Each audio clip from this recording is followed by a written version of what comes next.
Hello दोस्तों, welcome to JEE NEET academy. दोस्तों, आज की इस वीडियो में हम लोग बात करेंगे कि NTA ने जो डेटा रिलीज़ किया है JEE एडवांस से रिगार्डिंग, ये बहुत शॉकिंग डेटा है।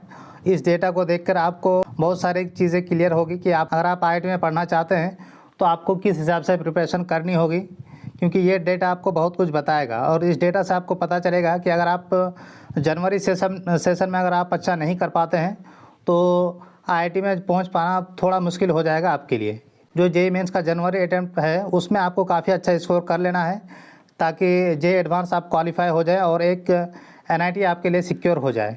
तो उससे आपको फिर जो आगे का जनवरी के बाद का जो वक्त बचेगा उसमें आपको JEE एडवांस की प्रिपरेशन करने में काफ़ी ज़्यादा हेल्प होगा, तभी आप जाकर IIT में एडमिशन हो पाएगा आपका। वीडियो में आगे बढ़ने से पहले मैं आप सभी लोगों से कहना चाहूँगा कि अगर आप अभी तक आपने चैनल को सब्सक्राइब नहीं किया है तो चैनल को सब्सक्राइब जरूर से कर लीजिए ताकि इसी तरह की इंपॉर्टेंट इन्फॉर्मेशन आपको मिलती रहेगी।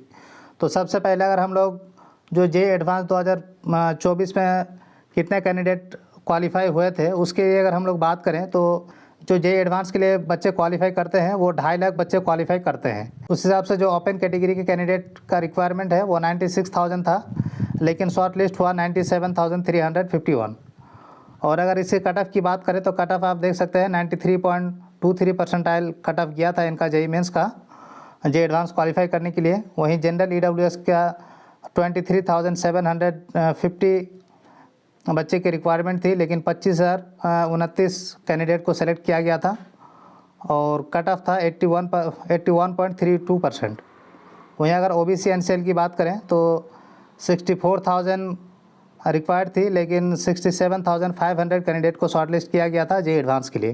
तो इसी तरह से आप SC ST और PWD का देख सकते हैं, यानी कि आपको टोटल 2.5 लाख बच्चों को शॉर्टलिस्ट करना होता है JEE एडवांस के लिए, लेकिन IIT ने इस बार किया था 2,50,284 कैंडिडेट को।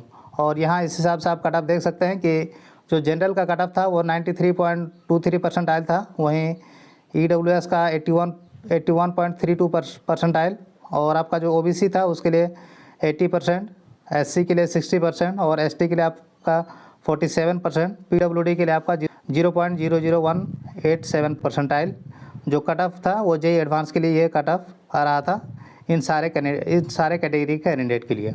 अब अगर हम लोग बात करते हैं कि कितने बच्चों ने फॉर्म भरा था JEE एडवांस के लिए, क्वालिफाई आप देख सकते हैं कि क्वालिफाई यहाँ पे 2.5 लाख बच्चों को क्वालिफाई हुआ था JEE एडवांस के लिए एलिजिबल हुआ था। ओपन कैटेगरी के लिए 96,000 और EWS के लिए 23 और OBC के लिए 64,000। लेकिन आप ये डेटा देख के चौंक जाएंगे कि जब बच्चे JEE एडवांस के लिए क्वालिफाई हुआ है जनरल कैटेगरी के लिए, आपको देख सकते हैं कि 96,000 बच्चों ने क्वालिफाई किया था, लेकिन फॉर्म कितने ने भरा है? सिर्फ 39,000 बच्चों ने ही फॉर्म भरा था।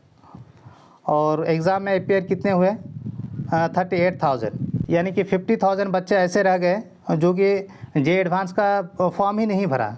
तो ये कौन से बच्चे हैं जिन्होंने फॉर्म ही नहीं भरा? अगर कोई बच्चा JEE मेंस का एग्ज़ाम दे रहा होता है तो उनका तो फोकस तो होता ही है कि हमें IIT जाना है, लेकिन ये ऐसे बच्चे हैं जिन्होंने IIT की प्रिपरेशन अच्छे से नहीं किया और उनका JEE मेंस के प्रिपरेशन करते करते वो अप्रैल अटेम्प्ट में चला गया और वो अप्रैल तक ही JEE मेंस का प्रिपरेशन करता रह गया और JEE एडवांस का प्रिपरेशन वो सही से नहीं कर पाया। इस वजह से उन्होंने फॉर्म ही नहीं भरा। तो इसीलिए मैं आप लोगों को बार बार कहता हूँ कि जो जनवरी अटेम्प्ट है उसमें आप लोगों को कम से कम JEE एडवांस आपको क्वालिफाई कर जाना है। और अगर आप JEE एडवांस क्वालिफाई कर जाते हैं तो आप NIT भी सिक्योर कर लेते हैं और थोड़ा सा और अगर नंबर लेके आ जाते हैं तो एक अच्छे NIT में आपको CS सिक्योर हो जाता है। उसके बाद जो आपको टाइम मिलेगा उसमें आप काफ़ी अच्छे से प्रिपरेशन करने के बाद JEE एडवांस में भी अच्छा कर सकते हैं। और आपके साथ ऐसा ना हो कि आपने जनवरी अटेम्प्ट में आपने अच्छे से नहीं दिया, उसके वजह से फिर आप JEE एडवांस का ही फॉर्म ना भरें। ऐसा आपको बिल्कुल नहीं करना है। आपको जनवरी अटेम्प्ट में ही काफ़ी अच्छे से दे लेना है, उसके बाद फिर आपको जितने भी टाइम बचेगा उसको आपको JEE एडवांस पे फोकस करना है और JEE एडवांस में अच्छे से प्रिपरेशन करके आपको IIT में एक अच्छे सीट लेना है। तो इसी तरह से आप देख सकते हैं कि अलग अलग कैटेगरी के जनरल EWS के कैंडिडेट जो 68,000 बच्चों ने रजिस्टर किया था और OBC NCL के 31,000 बच्चों ने रजिस्टर किया था, SC के 30,000 और ST के आपका 14,000 बच्चों ने ही रजिस्टर किया था। और अगर हम लोग बात करें कि कितने बच्चों ने क्वालिफाई किया था, जनरल कैटेगरी के कैंडिडेट 14,000 बच्चों ने क्वालिफाई किया था। ये आपका OBC NCL का 13,000 और SC का आपका 5000, वहीं ST का आपका 5000 इसमें भी क्वालिफाई किया था।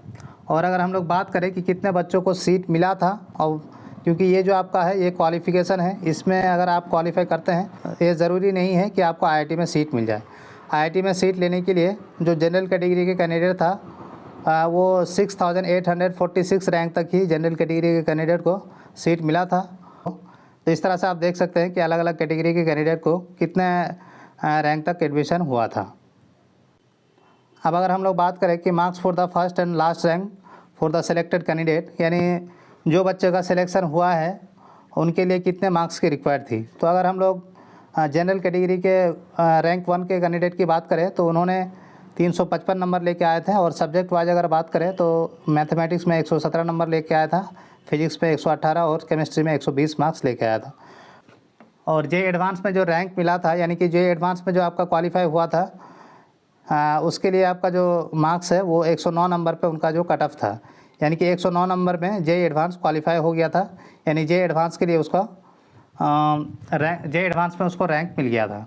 अगर हम लोग बात करें कि जनरल कैटेगरी के कैंडिडेट जिन्होंने जे एडवांस क्वालिफाई कर गया था उसका जो रैंक था 25,946 रैंक तक उन बच्चों का क्वालिफिकेशन हो गया था। और अगर हम लोग मार्क्स की बात करें तो 109 मार्क्स में उसको कोई भी IIT नहीं मिला था। अगर हम लोग EWS की बात करें तो EWS के फर्स्ट रैंक के लिए 326 नंबर लेके आया था, और जो EWS कैटेगरी के कैंडिडेट जो क्वालिफाई हुआ था वो 98 मार्क्स लेके क्वालिफाई हो गया था, लेकिन 98 मार्क्स में उसको कोई भी कॉलेज नहीं मिला था। अगर हम लोग OBC NCL की बात करें तो OBC NCL के जो रैंक 1 था उनका जो मार्क्स था वो 328, और जो क्वालिफिकेशन उसका था वो 98 मार्क्स पे क्वालिफाई कर गया था, यानी कि ना उसका जो कैटेगरी रैंक था 9294 रैंक पे वो क्वालिफाई हो गया था। अगर हम लोग SC की बात करें तो SC के जो फर्स्ट रैंकर है उनका जो मार्क्स था वो 303 मार्क्स पे टॉप किया था। वहीं अगर हम लोग इसके कट ऑफ की बात करें तो 54 मार्क्स इसका कट ऑफ गया था, लेकिन 54 मार्क्स में उसको कोई भी कॉलेज नहीं मिला होगा। अगर हम लोग ST की बात करें तो फर्स्ट रैंकर के लिए 299 मार्क्स लेके आया था 299 मार्क्स लेके आया था। और जो लास्ट रैंक था ST का जिन्होंने क्वालिफाई किया था उन्होंने 64 मार्क्स लेके आया था। और सब्जेक्ट वाइज आप देख सकते हैं कि फिजिक्स मैथमेटिक्स में ये नंबर लेके आए थे, फिजिक्स में ये और केमिस्ट्री में ये मार्क्स लेके आए थे। तो आई होप कि आप लोगों को ये वीडियो हेल्पफुल लगा है कि अगर आपको जे एडवांस में अच्छा करना है और आपको IIT जाना है तो उसके लिए काफ़ी ज़्यादा इंपॉर्टेंट ये है कि JEE मेंस के जनवरी सेशन में आपको काफ़ी अच्छे मार्क्स लेके आना है, जिससे आपको जे एडवांस क्वालिफाई हो जाए और आपका NIT जो है सिक्योर हो जाए, और कोई Tier 1 का NIT आपका सिक्योर हो जाए, ताकि आपको NIT में एडमिशन लेने का टेंशन ना रहे।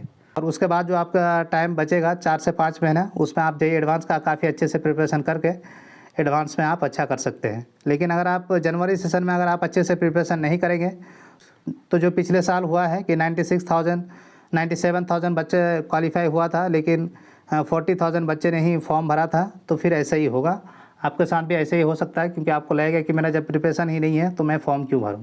तो आपको ऐसा नहीं करना है, आपको जनवरी 8 में JEE मेंस में काफ़ी अच्छा स्कोर करना है, ताकि बचे हुए टाइम में आपको JEE एडवांस में प्रिपरेशन अच्छे से आपको प्रिपरेशन करना है। तो आई होप कि आप लोगों को वीडियो पसंद आया है। अगर वीडियो पसंद आया तो वीडियो को लाइक और चैनल को सब्सक्राइब जरूर से करें, ताकि इसी तरह की इंपॉर्टेंट इन्फॉर्मेशन आप लोगों को मिलती रहे। Thank you so much for watching this video.